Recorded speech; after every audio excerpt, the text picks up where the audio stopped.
ఈ వేసవకాలం అయిపోయిన తర్వాత ఏ కాలం వస్తుంది? పోయే కాలం. చాలా మంది అంటారు ఇదే కాలం, పోయే కాలం పాస్టర్ గారు. పెద్దలంటే గౌరవం లేదు, తల్లి అంటే గౌరవం లేదు, అత్తమామంటే గౌరవం లేదు, మీకు పోయే కాలం పాస్టర్ గారు. ఎందుకంటున్నారు? గౌరవ ప్రతిష్టత లేకుండా చేసిన మీకు పోయే కాలం పాస్టర్ గారు అంటారు. క్రమ ప్రకారం మనం ఏమంటాం? వేసవకాలం అయిన తర్వాత వర్షాకాలం. అలాగే ఆమోసు ప్రభుత్వం ఏం చెప్తున్నాడు?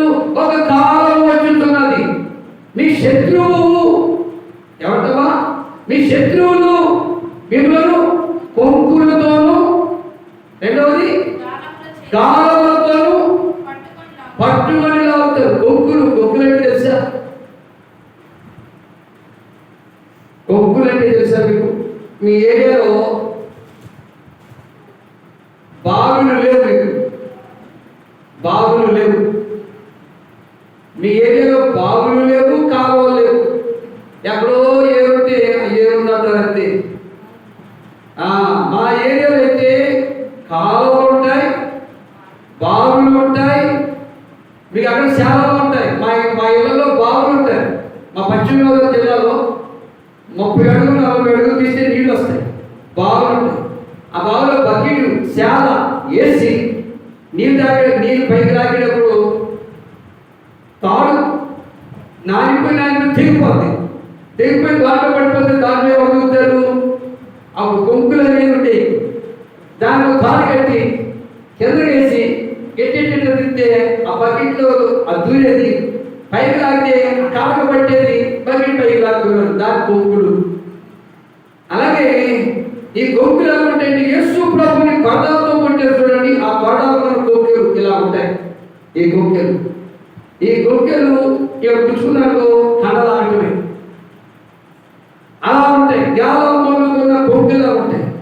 అలాంటి కొంకెలతో లాగుతారట. లాగితే కండ రక్తం కాదు, చివరుడు శత్రువులు. ఇలా శత్రువులు మిమ్మల్ని హింసించే కాలం రాబోతుంది. శత్రువులను చెట్టుకొట్టి నలగొట్టే కాలం రాబోతుంది. కాబట్టి జాగ్రత్తగా ఉండండి, భక్తి చేయండి. భయంతో భక్తి చేస్తే అలా శత్రువుల యొక్క దాడి మీద రాకుండా నేను కాపాడుతానంటున్నాను. దేవుని స్తోత్రం. మరి నాడు భయంతో భక్తి చేసేవారు ఉన్నారా? లేరండి. భయంతో భక్తి చేసేవారు లేరు. ఇంకొక ముందుకు వెళ్తే జీవుడైన దేవుడు ఈ ప్రజలను ఆయన వైపు తిప్పుకోవడానికి ఒక ప్రాంతంలో వర్షాన్ని కురిపించేవాడు, ఒక ప్రాంతంలో వర్షం లేకుండా చేసేవాడు, ఒక ప్రాంతంలో పంట పండించేవాడు, ఒక ప్రాంతంలో పంట ఎండిపెట్టిది చేసేవాడు, ఒక ప్రాంతంలో నీరు ఉండేటిది చేసేవాడు, ఒక ప్రాంతంలో తాగటాలు కూడా నీరు జాగ్రత్త చేసి అయినా కానీ దేవుడితో తిరగలేదట. ఆ మాటలతో చూడండి దేవుడి పిల్లరా,